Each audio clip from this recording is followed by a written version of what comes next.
Welcome back to the B&E Show. Today we are going to be interviewing Stephanie Olive, our Client Experience Manager here at the SMB Team, all about client service versus client experience for attorneys. So my first question is, what is the difference between customer service and client experience? Because they're two separate things. So kind of touch on that a little bit and walk everyone through what the differences between the two are. Yeah, they're actually completely different. A lot of people think, and I always correct our own clients on the phone. Do you have this with other customers? And I always correct them. You're not a customer, you're a client. Yes. That's completely different. Customer service is really looking at one piece of the formula and one piece of the client journey. As you know, client journey starts from the moment someone signs a contract all the way when they become a loyalty client, and they stick with us year over year as part of, again, our client journey. So, like I said, customer service is just looking at one piece of the puzzle and really being a reactive more than a proactive approach. So I'll give you an example. If you're on the phone, with a service provider, whether it's a Wi-Fi provider, whatever the case might be, and you're in a desperate situation and you just want a resolution, that's more of a reactive approach, more of a customer service approach. You're just reacting. A client experience journey really detects all pieces of the puzzle. Again, really looking at how you can prevent even that interaction you're having in a reactive state. So really looking at, again, all pieces of the puzzle from the moment that someone onboards with us, as an example. We provide very unique experiences and throughout their journey as a client. And there's actually a very high cost on not having a client experience strategy in a business.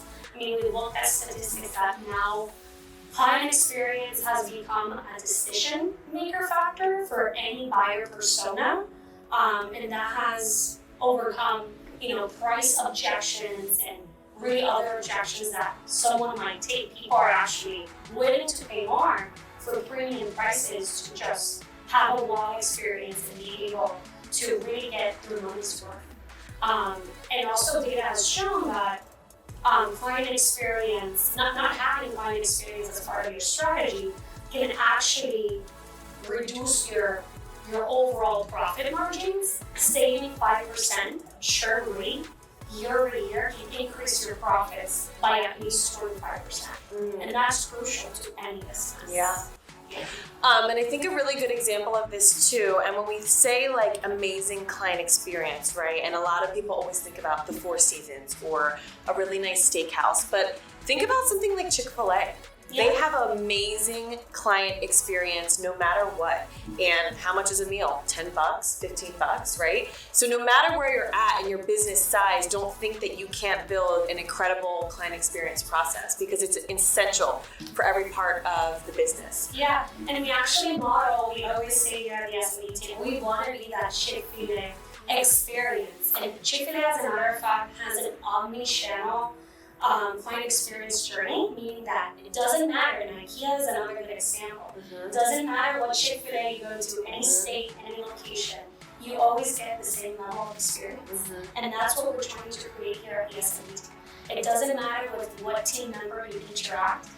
We actually, we've been talking offline that, we want to be part of every single interaction with a client. Yeah. We consider, hiring someone internal to answer the phone, but we enjoy just picking up the phone and interacting with any type of client. Yeah.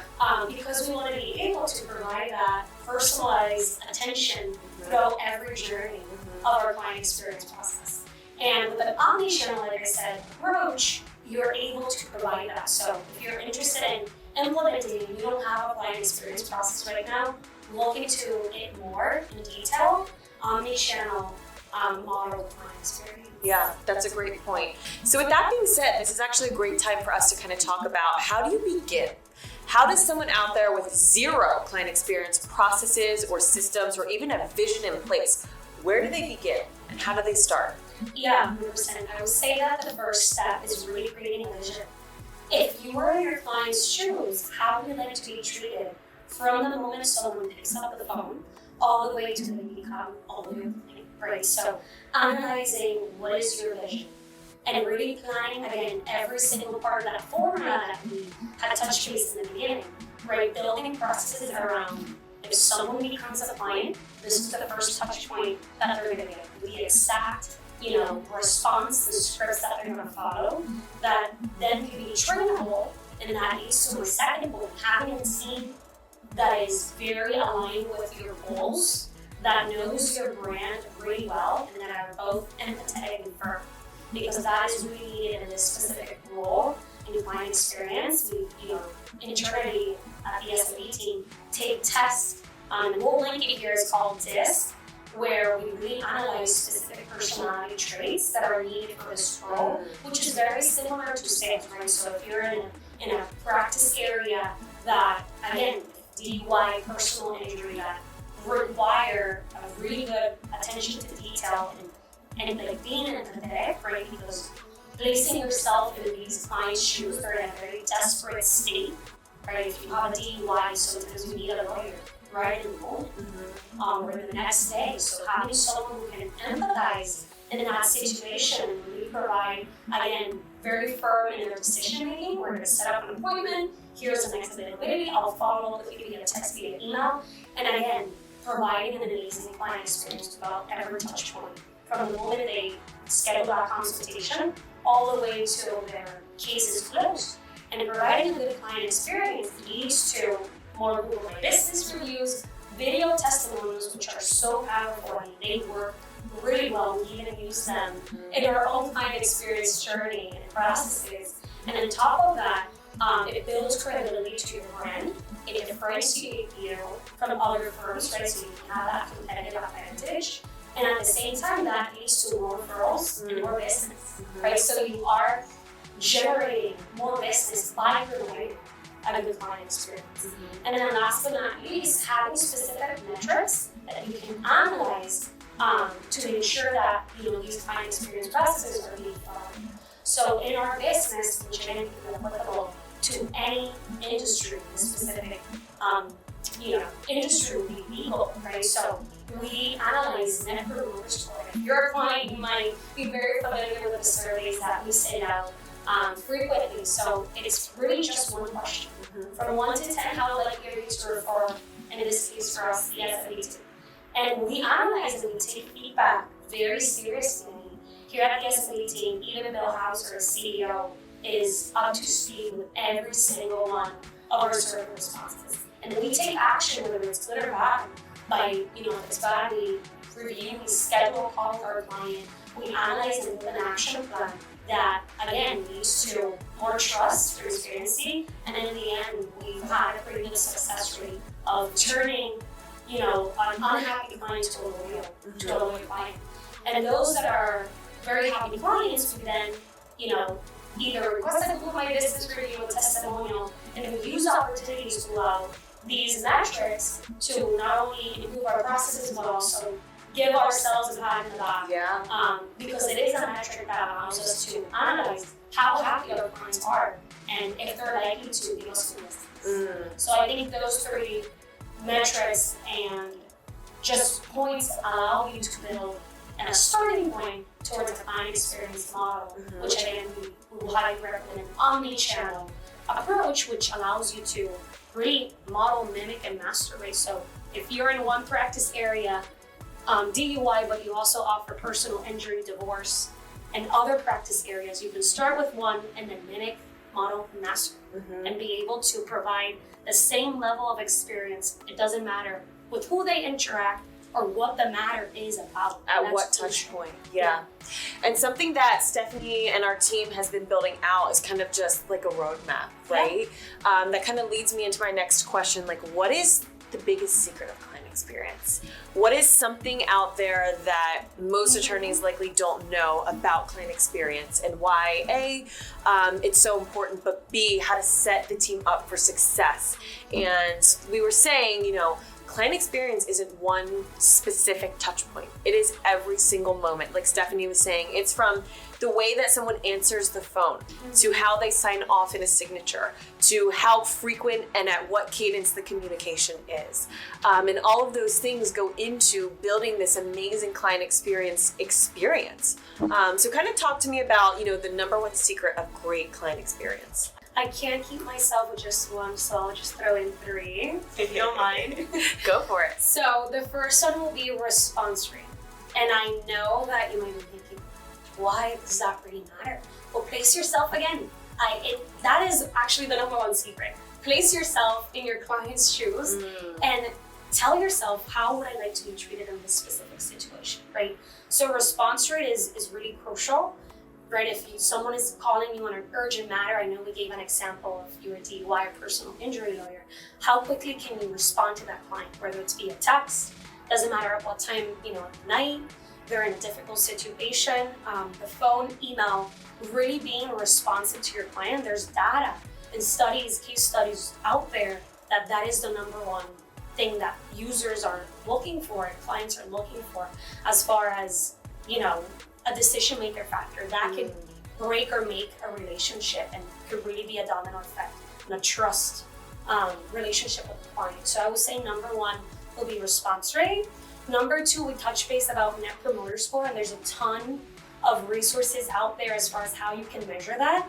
Towards the beginning, when we implemented that in our business, we were measuring that very manual, I remember, because it is a model that is effective, but you have to have the right tool. We took some time to do our research, and right now we have the number one platform for measuring net promoter score, which we're going to link in this video. It's called Ask Nicely, and that allows us to measure trends within that survey that we talked about, right? So when someone answers the question, 1 to 10, how likely are you to refer the SMB team? There's specific trends that they can answer to, right? So if it's 7, why 7? Is it because of my account manager? Is it because of the value, because of the price? And think about it, it in your own business. What are things that customers and clients are not happy about that maybe this will be an opportunity for you to even update your business model? Is my price point too high? Right. Do 90% of my clients think that I'm too expensive? And I know that's a challenge that lawyers have, specifically family law. There's a lot of competition out there, in terms of retainer fees. Are my retainer fees too high? So those trends are very valuable, and that's something that Ask Nicely, again, the number one platform in the world for measuring net promoter score, allows you to uncover.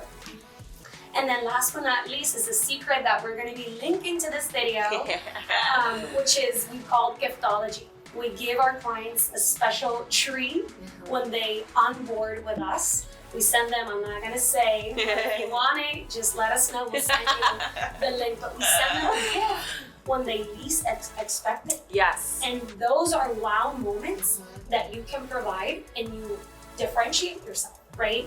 So think about it when you onboard a new client, when they renew, when any of our clients renew, we send them a little celebratory gift, which includes, a little. But again, it's a very memorable moment where you connect with your client. And again, these are very personalized because we are able to build relationships that sometimes I think to myself, I feel I know too much about this client, but it's about, building strong relationships that allow you to then build a good client experience, and it gives us insights as to what our clients really like that then we can turn it into a gift. And I want to throw in another a fourth one. It's radical candor. Yes. And that's something that we have implemented in our own culture here at the SMB team, which is providing very honest and constructive feedback. And we're not afraid of sharing that. We're not afraid of sharing that with our own team. If we notice that a team member is slacking, we say, hey, pick yourself up. This is where we need to improve. And the ultimate goal is to help the other person grow and really improve as a professional and individual. And that's something that we do with our own clients. We're not afraid of saying, hey, your intake staff need training. Hey, your lead follow-up process needs improvement. We give them the tools, but we're very honest, and we're not afraid of telling them constructive feedback. And I know out there, if you're an attorney, you're not afraid, you shouldn't be afraid of providing that constructive, radical candor to your own clients, because that's they're going to appreciate it. And I know that a couple of our clients do that. They're very direct, firm, and that allows them to create strong relationships. I mean, at the end of the day, transparency and honesty win the game. Yeah. So radical candor, it's really another one that allows you to build an awesome wow client experience. Yeah. And one point on giftology that I want to hit on is, you know, everyone gets birthday gifts. Everyone gets things that are generic like that. The key to giftology is not only amazing gifts when someone reaches a major milestone, whether that's signing on with you or, you know, referring you a big client or something like that, but really pay attention in the conversation for those micro moments where someone says, hey, you know, my daughter just won her softball tournament, right? Send a gift to their family, even if it's cupcakes or it's something like balloons or something like flowers. Those little moments when your clients don't think that you're paying attention, but you really are, and then you surprise them with a gift. Those are the moments that build lasting relationships and rapport with your clients. Yeah. So kind of as we wrap up here, what is one freebie tip? I know we gave 4, but give us another one so we can round it out to 5. What is one more freebie tip for everyone out there that's watching this video on client experience? Never stop updating your processes and never lose sight. I know I mentioned a lot of, you know, things and strategies here, but it's always important to look back. Is my current strategy that I have working? Is my current process right with NPS, Net Promoter Score feedback? Are a lot of our people complaining because of this specific metric? Actually take the time to look at that data and make a change with that data that you have, right? So I guess to wrap things up, never lose sight of who you are serving.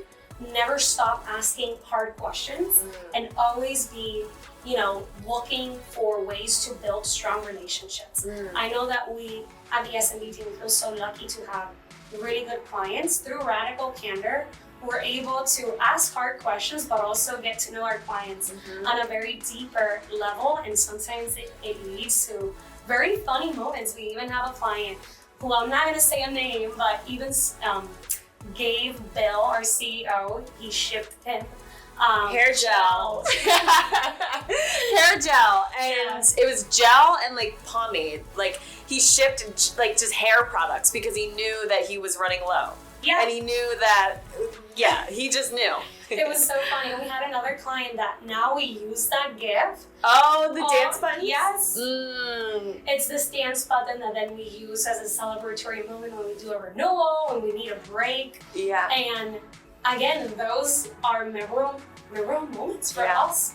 So it's good to see how our clients are sending us gifts too. They're doing giftology with us. But it's really important, again, to never lose sight of who's the end consumer who's receiving that service that they're paying you for, right?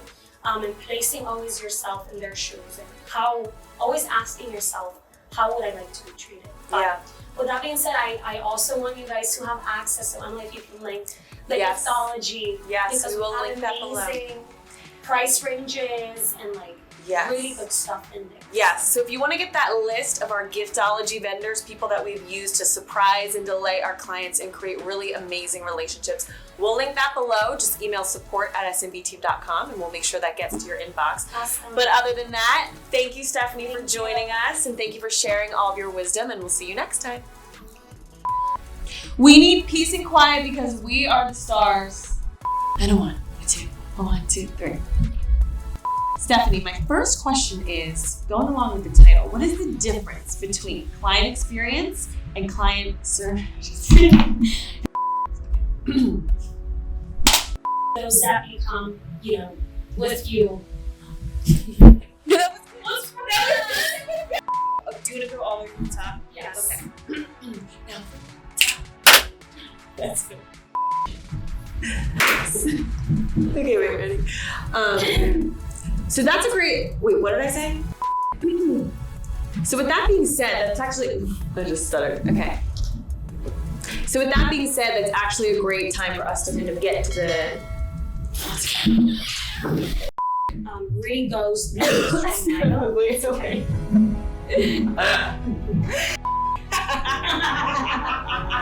We did